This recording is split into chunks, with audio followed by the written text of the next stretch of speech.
이 저녁에 함께 은혜 받을 말씀 제가 읽어드립니다. 고린도전서 5장 9절에서 13절입니다.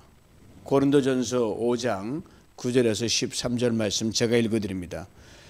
내가 너에게 쓴 편지에 음행하는 자들을 사귀지 말라 하였거니와 이 말은 이 세상에 음행하는 자들이나 탐하는 자들이나 속여 빼앗는 자들이나 우상 숭배하는 자들을 도무지 사귀지 말라 하는 것이 아니니 만일 그리하려면 너희가 세상 밖으로 나가야 할 것이라.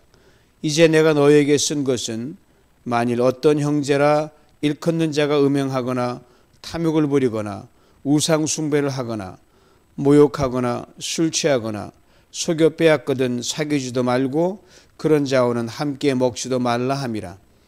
밖에 있는 사람들을 판단하는 것이야 내게 무슨 상관이 있으리요. 많은 교회 안에 있는 사람들이야 너희가 판단하지 아니하랴. 밖에 있는 사람들은 하나님이 심판하시려니와 이 악한 사람은 너희 중에서 내쫓으라. 아멘.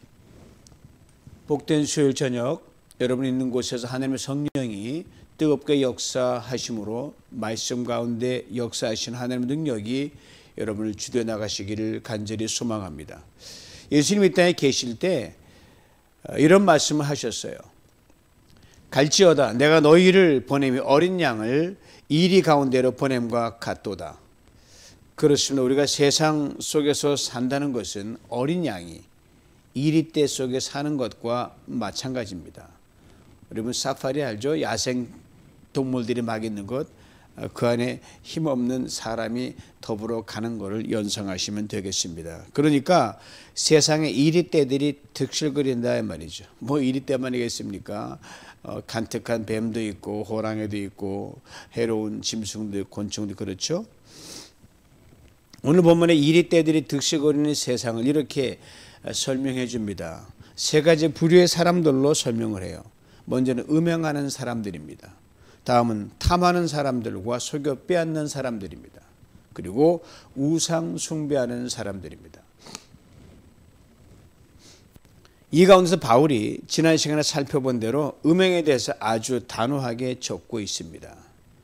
고린도 교회 안에서 버젓이 자행되고 있는 음행에 대해 따끔하게 글로써 사랑의 채찍을 듭니다.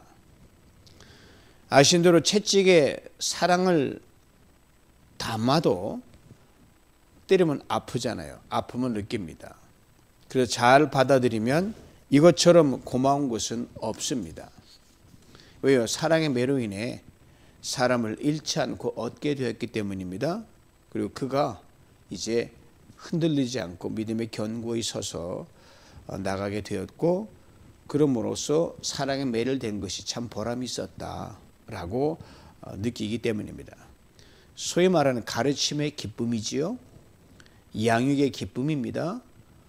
사실 굳이 야단칠 필요가 없으면 그만큼 더 좋을 건 없어요. 야단 안 맞고 잘 가는 게 제일 나으니까요. 성실히 말 잘 듣습니다. 이런 사람의 경우는 스펀지가 물을 막 빨아들이듯이 칭찬이든 책망이든 폭풍 흡입입니다. 결과는 폭풍 성장입니다. 여러분들 누비전교회 성도님들은 너무 귀하게 신앙생활 잘 하고 계십니다. 그러나 립 서비스가 아니라 제가 쭉 목회하면 하나님의 체질을 다듬으셔서 그렇게 우리 기도대로 저의 바람대로 여러분의 소원대로 몰아가시는 겁니다. 기대하고 바라고 행하면 그렇게 하시니까요. 무엇보다 요사이 자신이 좀 몇 프로 좀 부족하다, 이 면이 참 연약하다라고 스스로 인정하고 모자란 것을 어떻게 메꾸느냐, 좀 더 몇 퍼센트 나은 그분들을 보면서 본받고 그렇게 따라가려고 하고 쫓아가려고 본받는 모습이 부쩍 제 눈에 보이니 하나님 눈에 안 보이시겠습니까? 학생은 모름지기 교수를 잘 만나야 되죠. 교수도 학생을 잘 만나야 됩니다. 이렇듯 성도는 목사를 잘 만나야 되고 목사는 성도를 잘 만나야 됩니다. 이런 점은 우리 누비전교회는 엄지척입니다. 하나님이 희한하게 부족한 우리들을 서로 묶어서 사랑받는 성도와 목회자로 같이 가게 하시니 참 복 터진 교회가 우리들입니다. 특별히 요즘 시편 잠언을 통독해 내려가면서 그날 은혜 받은 것을 올려놓은 것을 보면 제가 깜짝 놀랍니다. 뭐 긴 내용 쓰신 것이 아니라도 여러분 짧은 줄 올리고 묵상하는 것이요, 제 눈으로 제 마음, 여러분의 마음을 다 읽을 수 있어요. 그러니까 성령이 스승 되셔서 뭐 가르치는 찬송가 있잖아요. 여러분이 성령이 여러분 곁에 계셔서 내 성령 이제 요번 그가 이제 성령 강림 주일 지나고 이제 계속 이제 성령 은혜로도 나갈 텐데, 성령이 스승 되셔서 우리 한 사람 한 사람을 말씀을 통해 가르치고 깨우치게 해준단 말입니다. 그러니까 통독할 때 스펀지처럼 그대로 흡수하게 하시고 그 말씀대로 살아가도록 도와주시니까 신이 나거든요. 그 힘쓰는 모습이 바로 볼 때 여러분들이 이 바로 복받은 성도가 이런 거구나, 이게 바로 잘 되는 성도구나 라는 것을 분명히 증거해 줍니다. 바울 목회자로서 전도자로서 고린도 교회 성도들이 정말 이렇게 자라가기를 원하고 원했습니다. 그렇게 교회가 안고 있는 결정적인 문제에 대해 사랑의 채찍을 담아 진심 어린 충고와 권면을 했습니다. 칭찬에도 우쭐대지 않고 겸손한 성도들이 되기를 바랬습니다. 꾸중에도 주눅들지 않고 달게 받으며 성숙한 성도들이 되기를 바랐습니다. 그렇지만 뭐 다 내 마음 같습니까? 혹 마음이 다치는 성도가 있으면 그건 참 마음 아프잖아요. 일요일에 주저앉으면 어떡합니까? 뒷걸음치면 어떡합니까? 멀어지면 어떡합니까? 그래서 자신이 쓴 편지글에 대해 또 자세히 설명하는, 그때 이렇게 쓴 것은 이런 이유 때문이었다라고 이 코멘트를 달고 있어요. 이에 대해 오늘 본문 9절에 이렇게 말씀합니다. 내가 너에게 쓴 편지에 음행하는 자들을 사귀지 말라 하였거니와. 내가 너에게 쓴 편지라고 했어요. 여기서 편지라는 건 지금 우리가 묵상해 나가는 고린도 전서에 쓴 그 내용이 아닙니다. 바울이 고린도 교회 편지를 쓴 것이 고린도 전서, 후서, 우리 전에는 두 통의 편지 말고 여러 통이 있는 것으로 문맥을 보면 짐작할 수가 있습니다. 학자들이 여기에 공통적 견해를 가지고 있고요.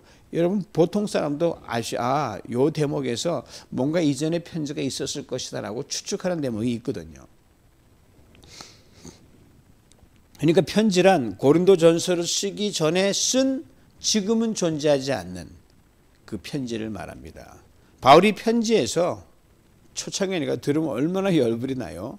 어떻게 교회에 이런 것들이 들어오냐 열불이 나죠. 음행에 대해서 단호하게 지적하고 나무랬습니다. 바울은 직선적인 사람이거든요. 칼 같은 사람이거든요.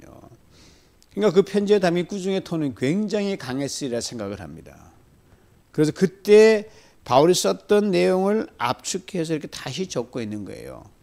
음행하는 자들을 사귀지 말라, 이렇게. 아신 대로 고린도 교회가 세워졌던 고린도라는 도시가 음행으로 소문이 자자했던 도시입니다. 고린도 하면 고린도라는 것 자체가 성적으로 물러나다는 그 뜻을 가지고 있거든요.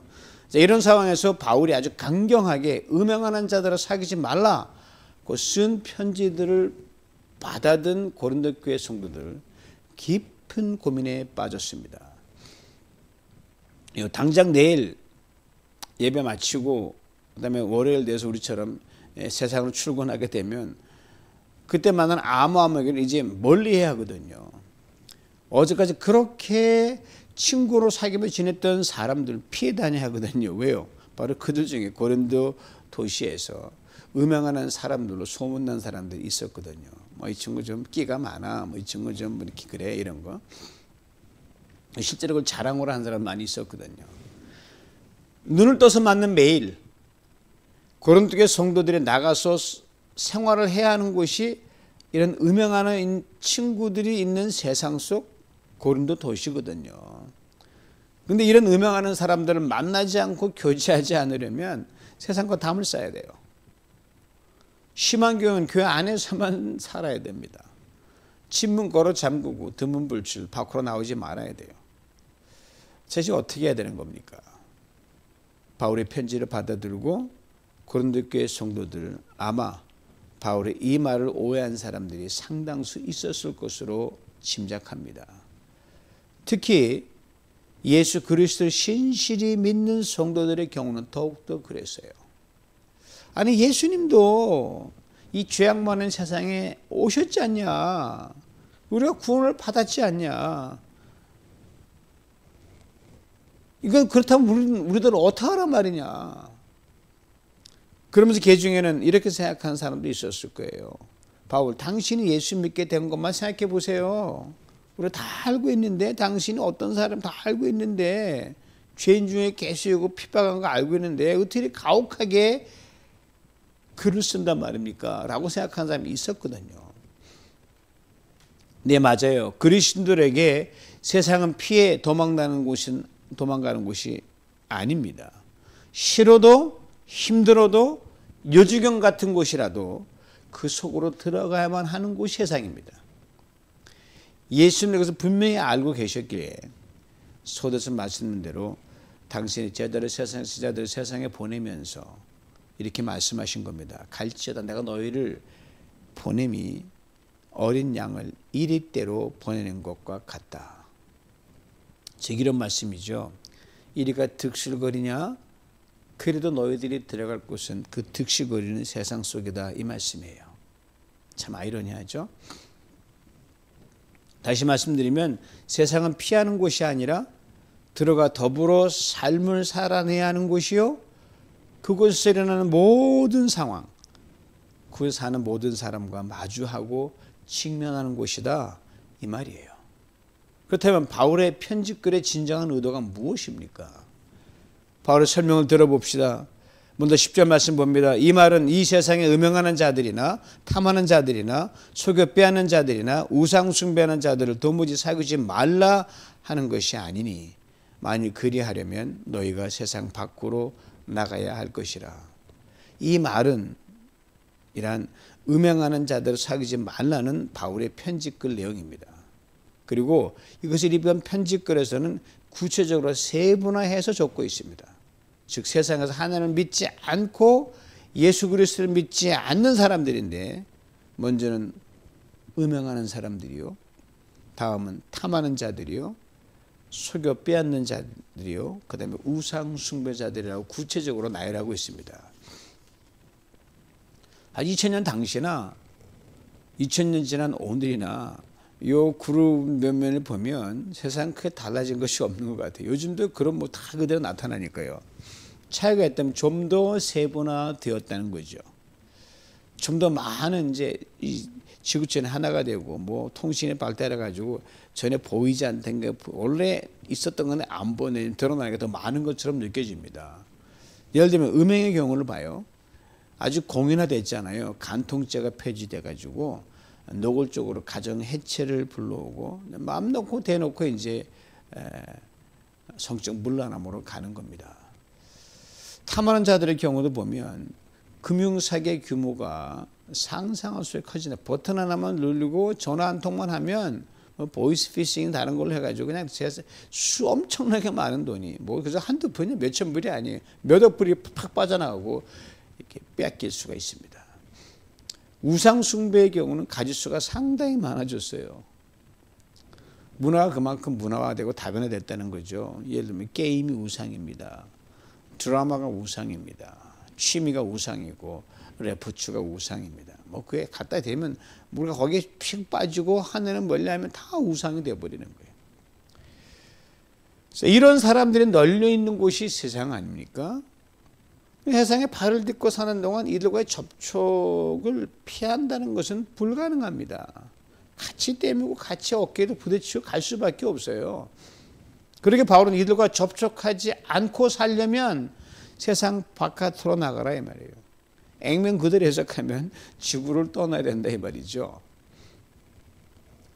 그러니까 바울이 음행하는 자들을 사귀지 말라는 것은 세상을 피해 도망가라는 것이 아닙니다.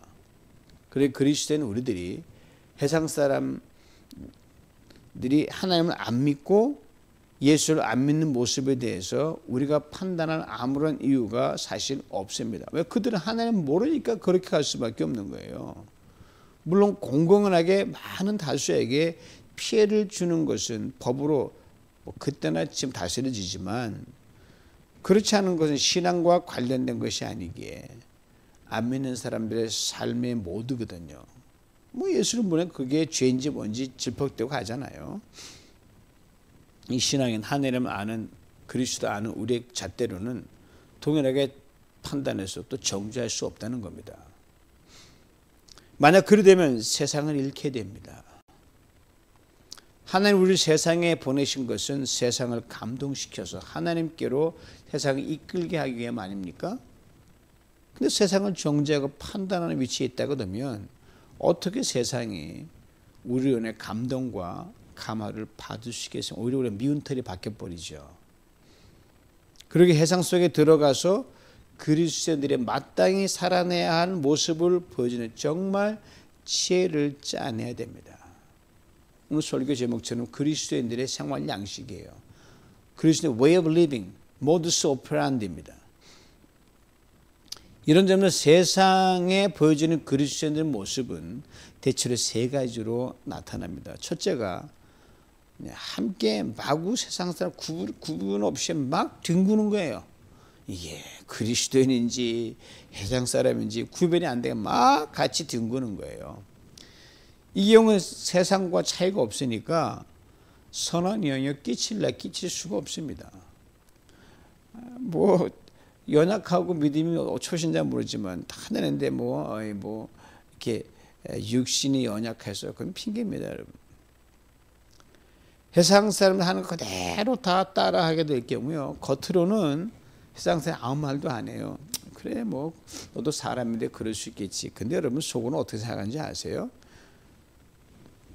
교회 다니면 예수 믿으면 하나님 믿으면 나보단 좀 적어도 다를 줄 알았는데 헤이 똑같네. 그 소리 듣게 돼 있습니다, 여러분. 치명타죠.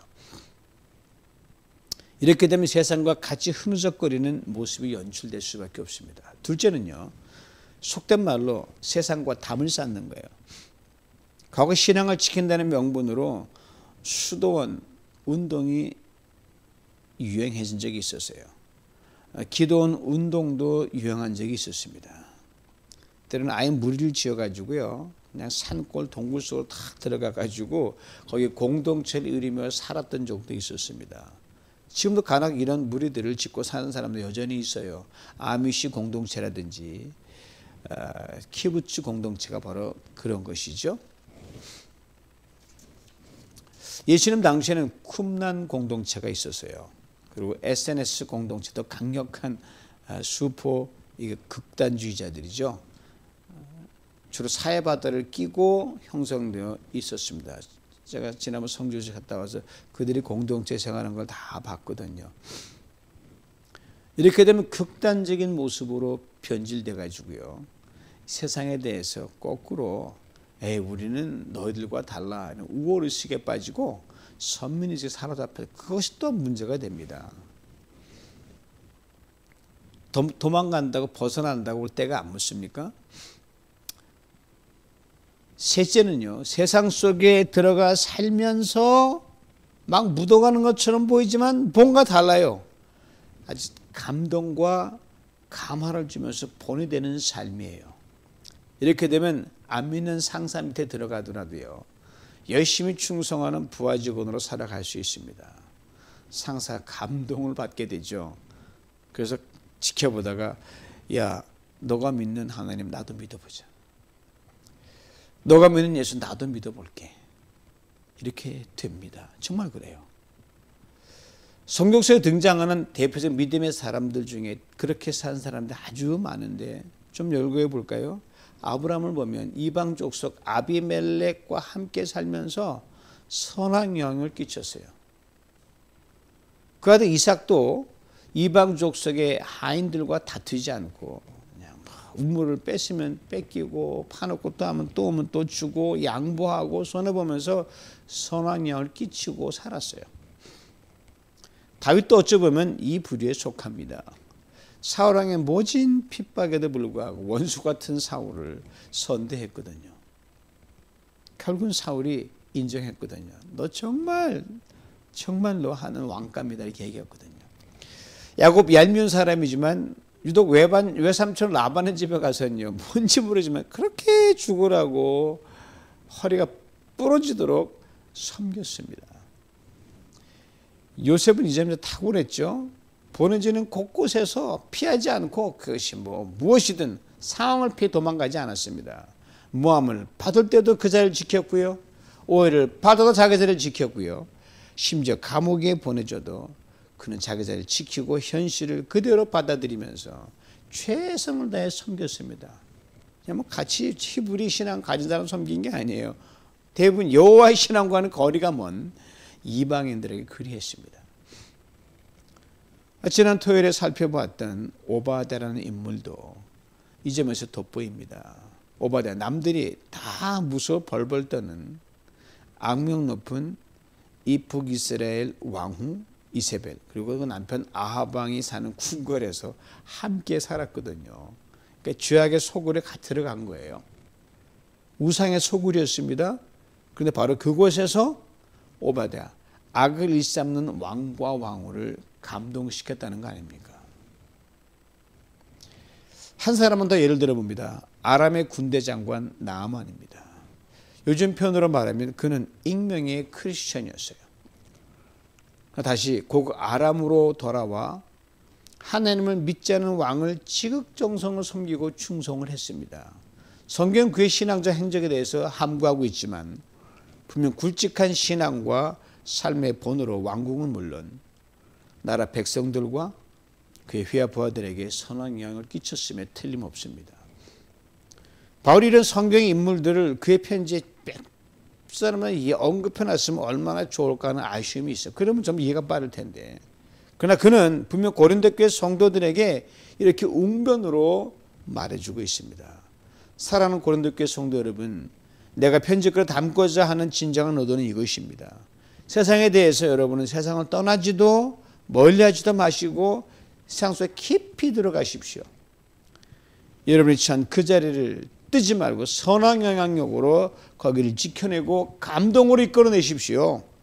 여러분 한 분 한 분으로 고린도라는 도시가, 일하는 일터가 마을이 복을 받게 그렇게 멋지게 살아가십시오라는 의도를 담은 거예요. 이런 취지의 글에 이어 바울이 조금 다른 각도에서 이야기를 풀어갑니다. 즉 교회 공동체 안에 있는 예수 믿는 다른 형제와 자매들과의 관계에 관한 이야기입니다. 오늘 보면 11절 말씀입니다. 들어보세요. 지금 내가 여러분에게 가까이 사귀지 말라고 쓰는 사람들은요, 자기가 그리스도를 믿는 형제나 자매라고 하면서 성적으로 부도덕한 짓을 하거나 탐욕을 부리거나 우상을 섬기거나 남을 헐뜯거나 술에 취하거나 속여 빼앗는 사람들입니다. 이런 사람들과는 한 자리에서 먹지도 마십시오. 그러면서 이렇게 이야기를 이어갑니다. 12절입니다. 밖에 있는 사람들을 판단하는 것이야 내게 무슨 상관이 있으려마는 그 안에 있는 사람들이야 너희가 판단하지 아니하랴. 11절 12절을 묶어서 풀면 이렇게 되죠. 세상 사람들이 술 먹고 성적으로 문란하고 탐욕스럽고 남을 헐뜯고 착취하는 것, 하나님 몰라서 그런 것 아닙니까? 우리 알다시피 이들을 정죄하여 하나님께로 나오는 길을 막는 누를 보면서는 안 됩니다. 그러나 동시에 하나님을 믿습니다. 예수를 믿습니다. 그런 성도들이 그런 행동을 하는 것은 그의 공동체에 유익하지 않으니 분명한 판단을 내려줘야 합니다. 분명히 그렇게 하면 안 된다고 선을 그어줘야 됩니다. 들어올 게 들어오면 들어오지 않을 교회 안에 들어오면 여기는 교회인데 예수 믿는 사람인데 그래도 거룩한 하나님의 성도인데 이게 말이 됩니까? 이 말이에요. 그리고 바울은 이렇게 마무리를 맺습니다. 특별히 믿는 성도들에게 이렇게 강하게 때립니다. 13절 뒷부분을 봅니다. 이 악한 사람은 너희 중에서 내쫓으라. 아주 강력합니다. 강경합니다. 이것을 우리는 어떻게 이해하고 받아들여야 할까요? 무익한 악한 사람은 안 믿는 세상 사람이 아니라 구원받은 성도입니다. 다만 육신에 속한 자로 구습을 버리지 못하고 거기에 얽매여 살아가는 성도입니다. 그래서 하는 일이 선하지 못하고 악해요. 바울이 이렇게 강하게 접근해 있는 단 하나입니다. 공동체의 유익을 위해서입니다. 물론 그 사람에게는 유익을 위해서죠. 그냥 내버려두면 어떻게 돼요? 이 성도가 돌이키지 않습니다. 이래도 되는 줄 알고 다 받아주는 거나 기고만장합니다. 자기를 정당화시킵니다. 그래서 계속 그런 삶에 머물면 교회 덕이 안 됩니다. 무슨 교회 뭐 이러고 그런 게 들어와 이렇게 됐대. 세상에서도 안 하는 거 들어왔대. 덕을 가리우잖아요. 자연스럽게 그와 어울리는 사람이 생기게 마련이거든요. 금묵자개라고 뭐 검댕이 묻은 데는 검댕이 쫓아간다고 나쁜 영향을 끼칠 수밖에 없습니다. 이 경우 믿음이 약한 지체들이 거기 어울린다. 그러면 나쁜 본을 받을 가능성 결코 배제할 수 없습니다. 비근한 예를 들면 술을 마시게 되거든요. 술이 뭐 죄악이다 하는 그것이 지나치게 갈 수밖에 없어요. 요즘에 뭐 트롯 가수 뭐 김호중이라는 친구가 주점에 가서 마시고 그게 지나치니까 사고 낸 거 아닙니까? 연약한 본받게 되거든요. 나도 한잔 해보지 뭐 가거든요. 성실하게 교회 생활을 하는데 방해가 됩니다. 적당히 신앙생활도 괜찮은가 보네, 뭐 그래도 잘 나가네 하면 그것이 옳은 건지 그들은 무시 쫓아가는 겁니다. 연약한 지들이 걸려 넘어지거든요. 또 우연히 그 사람들이 잘 풀리게 되면 난 재밌는 게 뭐야? 이상한 생각으로 가는 거예요. 그러다 보면 무슨 생각이냐면 둘이 손잡고 옳지 않은 데 연대하는 참으로 희한한 볼썽사나운 일이 벌어집니다. 한 무리가 되는 거예요. 못되는 건 무리가 짓게 되어 있거든요. 공동체 해가 되죠. 하나가 둘이 되고 둘이 셋이 되고. 그래서 내쫓으라고 강하게 얘기하고 있는 겁니다. 내쫓으라는 말 지난 시간에 살펴봤듯이 공동체 전체에 특별히 영향을 받아 시험에 빠지고 실족하게 될 가능성이 많은 연약한 지체들을 보호하기 위해서 교회는 한 사람만 위한 게 아니거든요. 전체가 중요해요. 정확하게 그 문제 형제, 문제 자매와 일정 거리를 두는 탁월한 지혜를 피차 발휘하라는 겁니다. 즉 지혜롭게 고립시키라는 거예요. 그래서 스스로 철저히 깨닫고 돌이키도록 기회를 주라는 겁니다.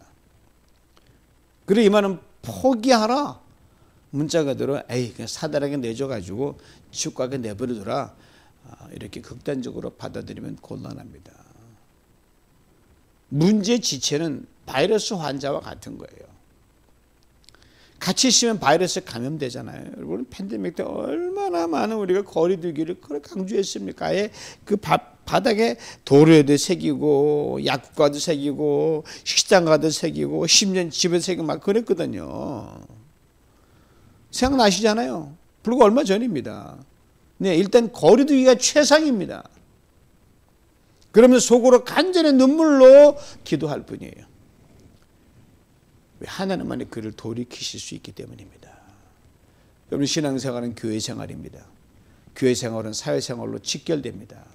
먼저 우리 각자가 자기의 자리를 떠나지 않고 세상 속에서 정말 본이 되는 그런 빛으로 소금으로 살아가게 올인하는 것이 무엇보다 중요합니다. 믿으려면 잘 믿어야죠.